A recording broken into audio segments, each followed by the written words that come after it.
它的辣椒炒肉，啊，它这个饼很软，很柔软不硬，辣椒也不是很辣，好吃啊，口味还有点重。你好，我是魏回事啊。今天我来了济南的怀孕区这边有一个福禄康这个辣椒炒肉啊，带大家去看一下，就是看着他们这个吃饭停车挺多的，带大家去看看它里边菜好不好吃啊。Let's go。这叫什么豆腐？沂蒙煎豆腐啊，沂蒙煎豆腐它的招牌啊，尝尝。这是它的辣椒炒肉，啊，说是主菜啊，名菜，你给大家尝尝。这是饼，说什么现烙的，这个好吃了，流口水了。最主要应该是它的辣椒吧。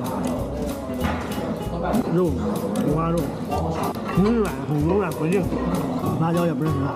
好吃啊，口味还有点重。大家看这是什么菜啊？这是西红柿啊，韭青番茄炒鸡蛋，带大家尝尝。之前都吃红了，这次吃个青的。看甜不甜，酸不酸，啥味也没有呢，也不甜也不酸。就刚才吃的辣椒炒肉吃的。要了一个鲈鱼啊，清蒸的嘛，清蒸鲈鱼，盘儿挺大，鱼也挺大，给大家尝尝，很清淡，蘸下边汤。就是很鲜，然后辣椒。大家好啊，就是吃完了，然后这个辣椒炒肉，我感觉它那个饼挺好的，就是挺软和的。然后它那个豆腐它那个豆腐调的那个酱，挺好的，挺入味的啊，蘸上豆腐。